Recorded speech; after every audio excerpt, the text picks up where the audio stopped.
gifted in 1976 to the Sierra Club Foundation. The owner wanted to set it out as a preserve in perpetuity, and so she gave the land to the Sierra Club, and they managed it for almost 30 years.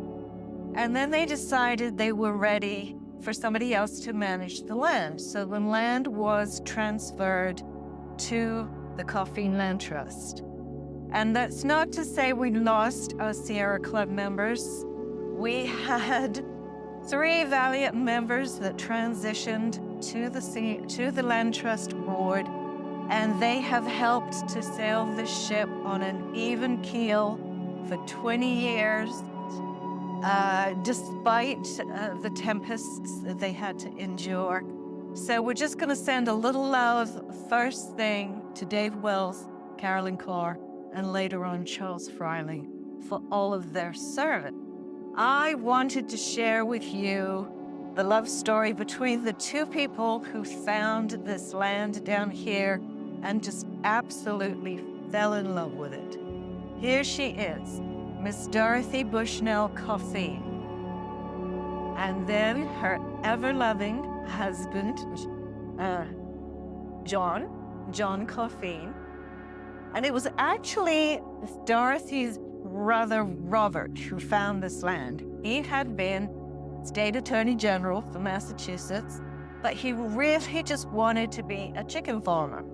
And in his poultry magazine, he discovered this land down here in Walton County. Initially, they purchased about 2,000 acres. It was 4 of them. Robert and his mom, and then Sister Dorothy, and her husband. They purchased the land. It stretched all the way from the beach in 4 Mile Village over to the bay. So their boundary would have been Mac Bayou Road, and down at the end of Mac Bayou Road, there's a point on the bay called 4 Mile Point. So that's where the name came from. So they bought this beautiful piece of land. Uh-oh, there is something going on. Later that year, this is 1944, very same year, Mary Bushnell finds that she is required to lease her 350 acres south of 98 to the military for their secret war effort. This wasn't something that they were particularly interested in doing, but they really had very little choice. So here we are in 4 Mile Village, down near the beach. This is actually Missile Hill Road. What is going on? They are building a ramp. So, very much interested in what the Germans have come up with, which is the first pilotless jet-propelled missile, their V1, V for Vengeance. The Americans were very interested in this. And here we have our campsite at Coffeen. The little house over on the right-hand side is actually the military mess hall, which housed the military. It housed Miss Dorothy. It housed her caretakers that took over after her, George and Lucille, and then it housed us for 15 years. And you can see we've got another ramp, a more angled ramp, going up in the background. This housed about 200 men, and as things became crowded, they did set up more camping, more rustic facilities over in what is now Topsail Hill Preserve State Park to the east. Nothing out here. The timber companies have come through, so it's a challenge. Here, they're just laying down the matting so that they can start bringing in this heavy equipment. And here we can see the second launch ramp under construction. The military were very interested in the site. Of course, this is all based out of Eglin Air Force Base. They picked this site because the height of the dunes and the elevation that it gave them. So the stretch of dunes along this beach, going into Topsail Hill Preserve State Park, this was the highest range of dunes along the whole coast between Pensacola and Panama City. On the tower on the right there is the observation tower. And the other tower that you can just see through the trees is our launch tower. Here we are taking another look at the observation tower. It's been somewhat reinforced. It's ready to go. Their first launch was in October of 1944, October the 12th. And here, we have our launch tower. It was all very high-tech. Our project manager, who's on launch duty that day, he has gone up the ladder. He's got his bird's eye view. He's observing the scene. When he sees that everybody's where they're supposed to be and nobody is in a precarious position, he's going to give the countdown. And we are going to have a launch. Here we can see the campsite moving along. We've got the horizontal ramp up the top. We've got the elevated ramp well under construction. And we can see a little band of sand up the top there with a viewing window. This was an incredibly thick concrete bunker. These things were so unpredictable, and the Americans were able to reverse engineer it. They had pieces parts. They had a couple that they had captured, probably from the European coast, either France or Belgium, that were whole, that were unexploded. They had everything, but they didn't have any instruction how to get this thing in the air. They had a lot of help from the French resistance. We got the drawing, but a lot of this was trial and error. And here we are back down to the maintenance barn. This building's still in place today. There's a little building going up in the background.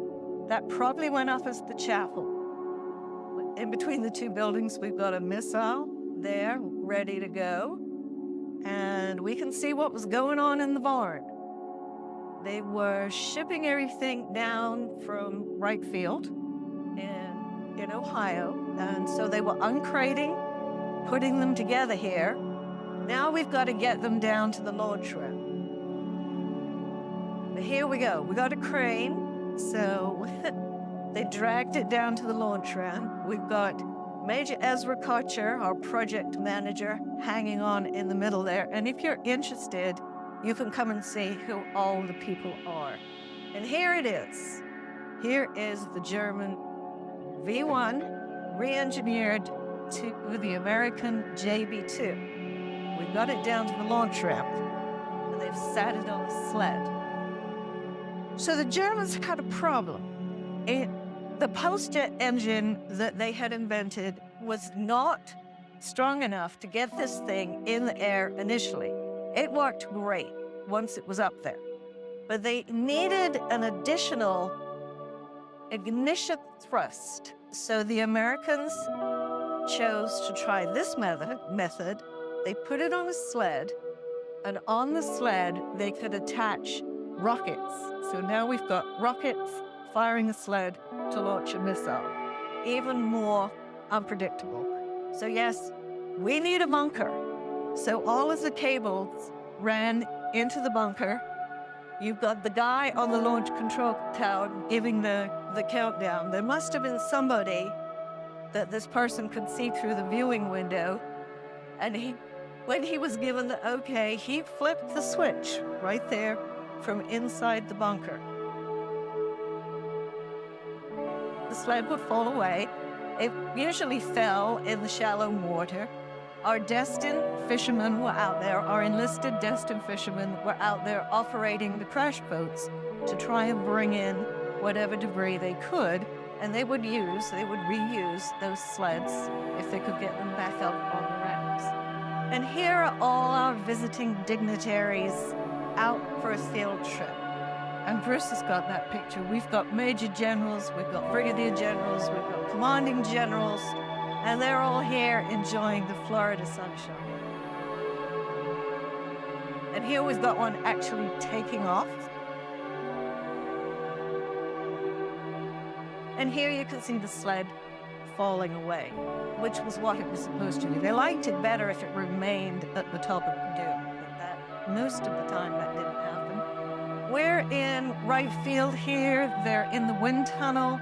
This is where all of the pieces, parts that they picked up from about 40 sites around London were shipped back to. This is where they put this thing together and figured it out before they were all brought down here to be tested. And here we are back in Coffeen. We've got a bunch of them laying around, covered in tarps. And here we are, now we've got a good heavy-duty bunker down by the lake, by the elevated ramp. And today we've also got the Navy out on a field trip. Obviously the Navy were interested because somehow the Americans have got to get these to Japan. The goal was to go against the Japanese. But unfortunately, that did not come to pass. America changed tactics and dropped the atom bomb, and with the second, the Japanese unconditionally surrendered. So these were never actually used in combat. Here is another American attempt at Coffeen. So they were unable to copy the German method. What the Germans did, they combined a couple of chemicals. One of them was hydrogen peroxide, so that they could get this chemical combustion effect to give them their initial thrust. But America didn't have the available raw materials, and they didn't have the factories, and time was of the essence. So they were going to try something else. So they tried steam, and this is the steam generating plant. The steam would give them enough of a catapult effect to get this thing barreling up the ramp. And this is the elevated ramp that was powered by the steam-producing plant. So all we have left now is the concrete base of that monstrous tea kettle, if you will, and the concrete footings that supported the ramp. But they're still there in Coffeen. A model of the new U.S. buzz bomb is displayed by engineers at the Army Air Force's Air Technical Services Command, Wright Field. In its actual size, this adaptation of the German V-1 has been subjected to exhaustive wind tunnel tests, as shown in these Air Force's films.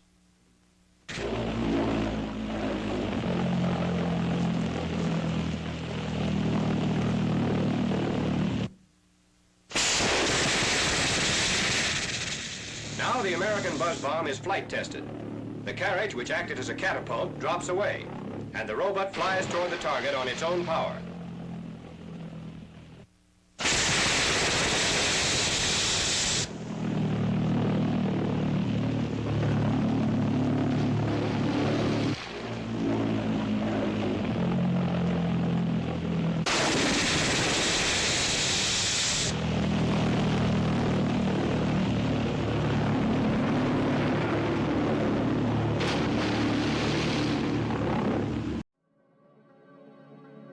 That was the chase plane up the top.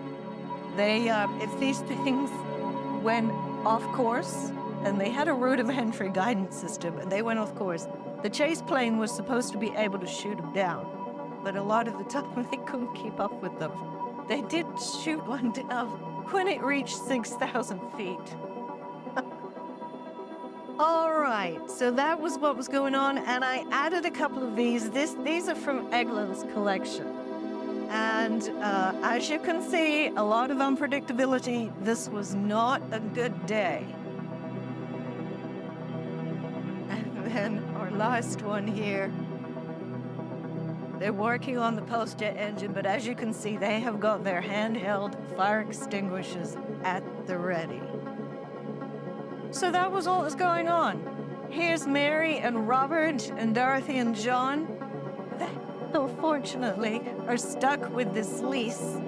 But once the war was over in 45, and the military left all of these deserted, rotting buildings behind, they were able to move in. Miss Dorothy, she was so enterprising, and they were such visionaries. So they renovated, expanded, and moved it into the mess hall. And their desire was to develop a small residential community for people who shared their passion of nature.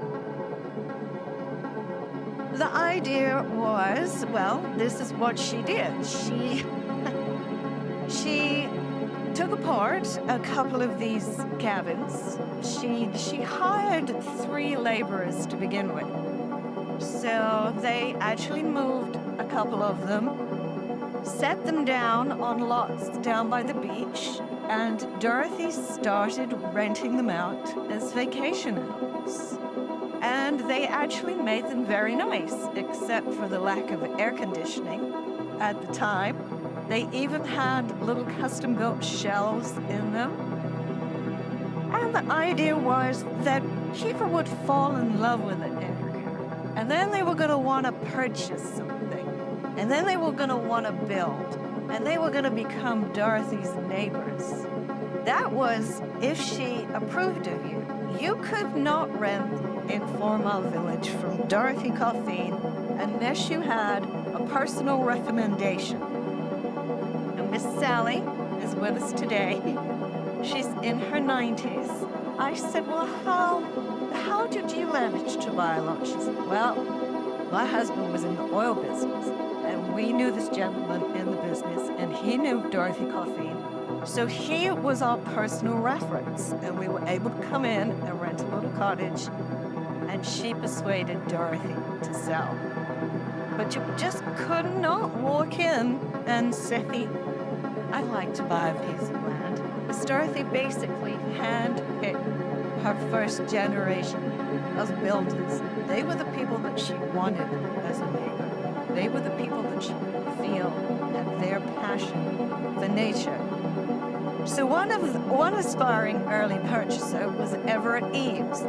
Dorothy made him wait 6 years before she sold him a lot. He had to rent with his family for 6 years before he was given a lot by the lake.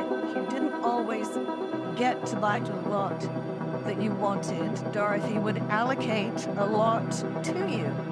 And Dick Bennett, builder of Destin's first high-rise in Destin, the Hawaii High, which had a nice revolving bar up on the top floor, he came in one day with his lady wife to meet Miss Dorothy.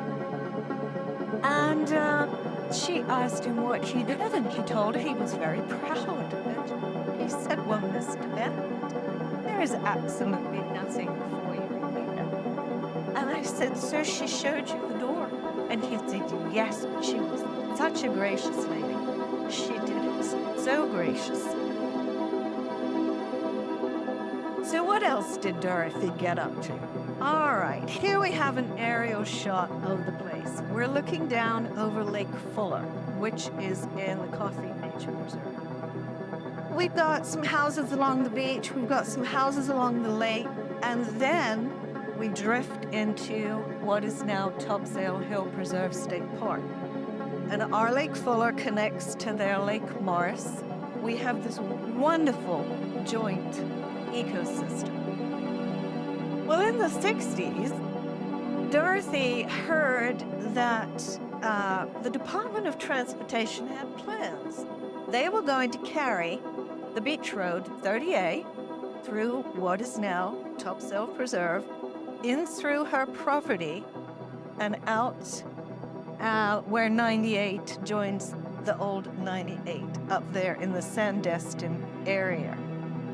She was a professional writer. She was not having this. She, like Winston Churchill, with her ability to use words in intense and unusual ways, she embarked on a letter-writing campaign and mustered support from conservation groups to contact federal and state legislatures. So we've probably got Audubon, we've got the Sierra Club, and this resulted in the rerouting of 98 and initially saved what is now Topsail Hill Preserve. Of course, at the time, it was still all in individual ownership. They were her neighbors. But so we have Miss Dorothy to thank for Topsail.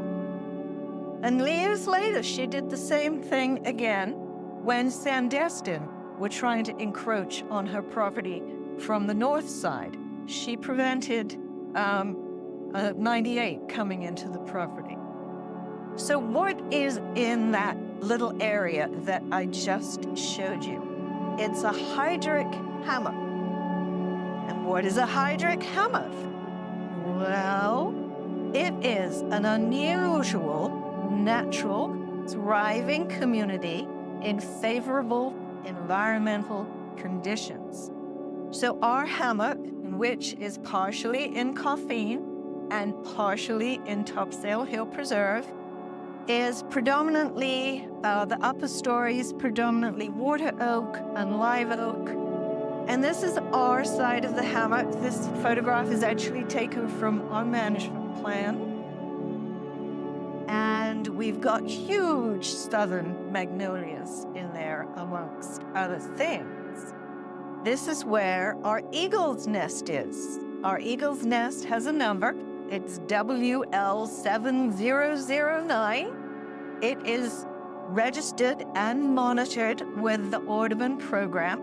It has been monitored since 2017. And we've been knowing about it since 2017. They've been monitoring it since 2000. And they're back. The eagles are back this spring, and they are nesting. And it looks beautiful. And you could come on a hike, and you could walk out there if you like.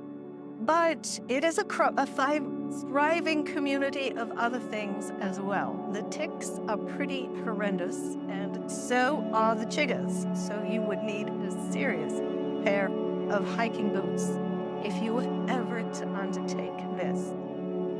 And given how tiny this little preserve is, in order to perpetuate the protection, all public use of the preserve is by reservation. It's for individuals and small groups under responsible leadership for educational, historical, observational, and scientific purposes. And the covenant and restrictions and deed restrictions protect the land in preservation in perpetuity. Any future owner must be an established not-for-profit with the same mission. It can never be developed. Let's see, 80s into the early 90s, they're wanting to develop Topsail Hill Preserve State Park. Well, so folks in 4 Miles say, we've got this beautiful hammock. We share it with them. Couldn't we possibly save the hammock? So old George, he's appointed to the 4 Mile Village Property Owners Association Board. He heads up the committee to save the hammock.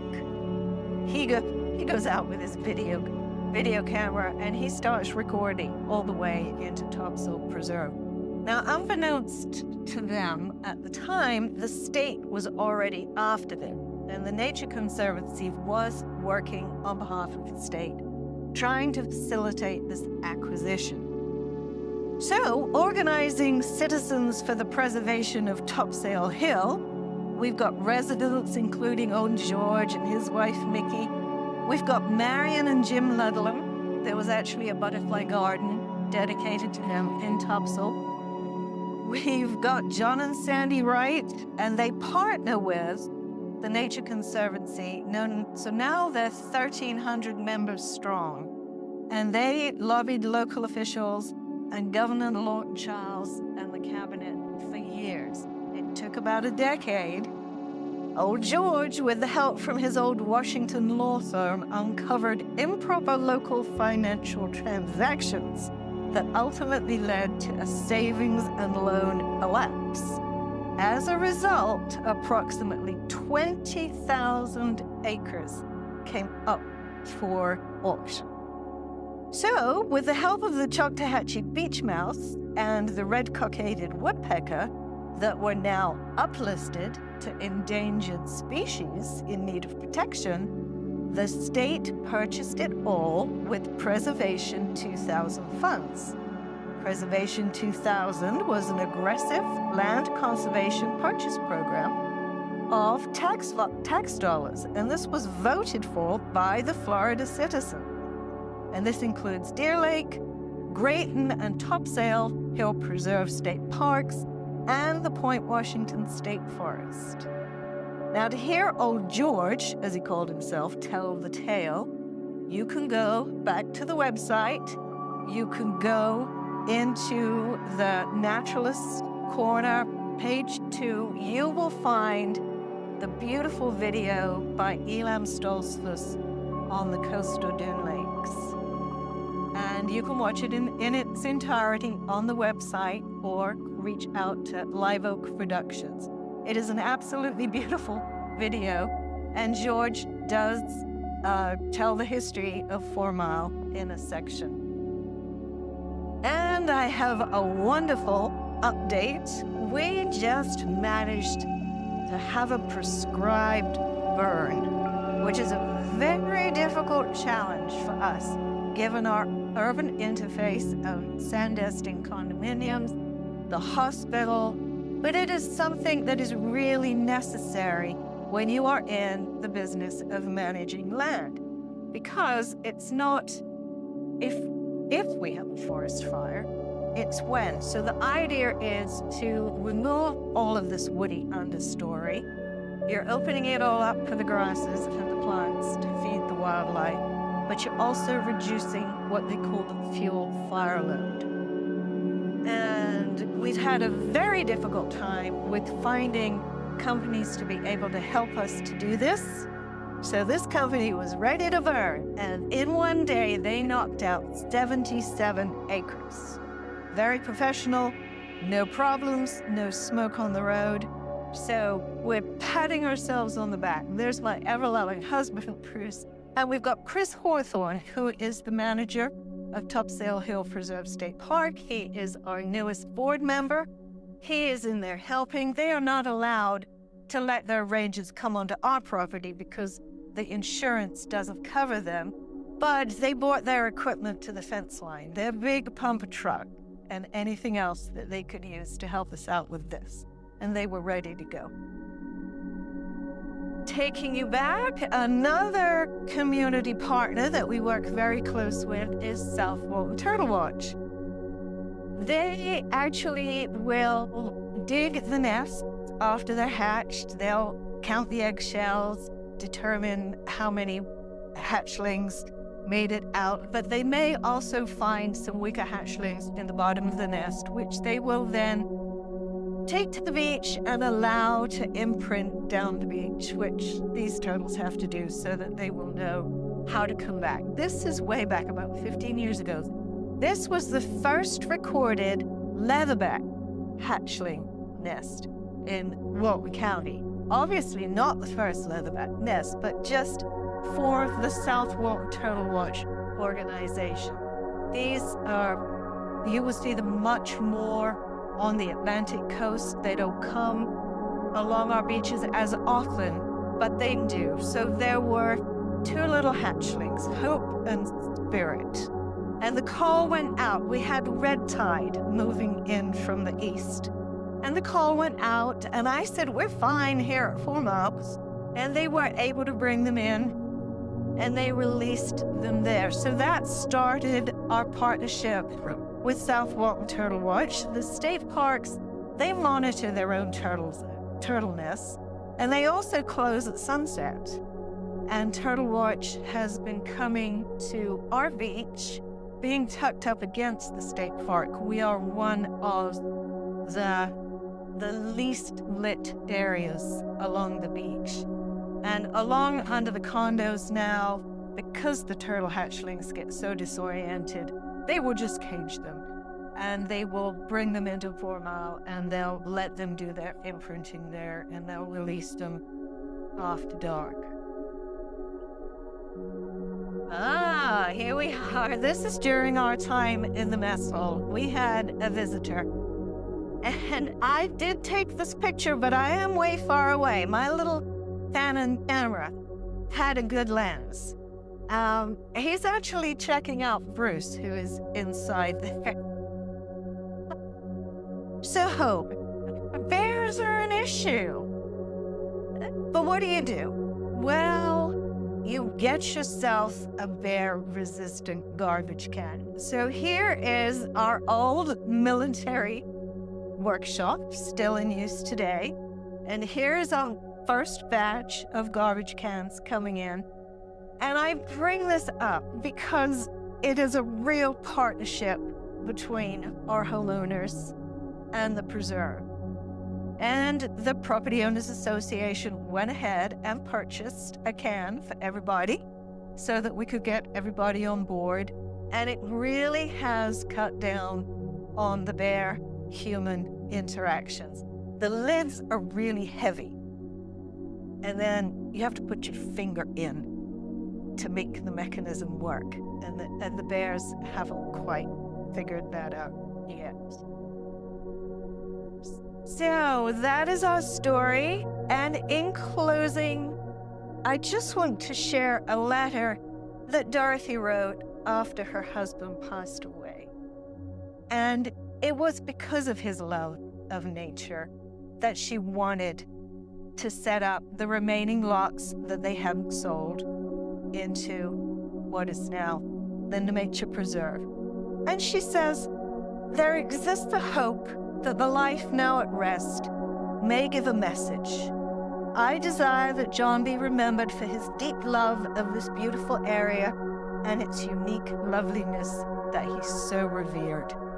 We made of them a sanctuary and haven for all of God's creatures, human and otherwise, who needed what they offered. We welcomed those people who were able to feel that way with us. Over the years, many hundreds have come and have cherished memories of a place where their lives were refreshed by close communication with nature's fundamentals and the peace of virgin lands. And then I think these words are so apt today when we consider the future of our precious Topsail Hill Preserve State Park, Point Washington State Forest, and all the other lands owned by we the people. The little corners you possess, preserve them tenderly. Do what you can to preserve the wilder areas, to protect the wildlife and beautiful native growth. Once pushed aside, they cannot ever be again. Please know that this earnest plea to all who have love in their hearts for a region God made in exceptional beauty comes to you from our own loving and revering it. So.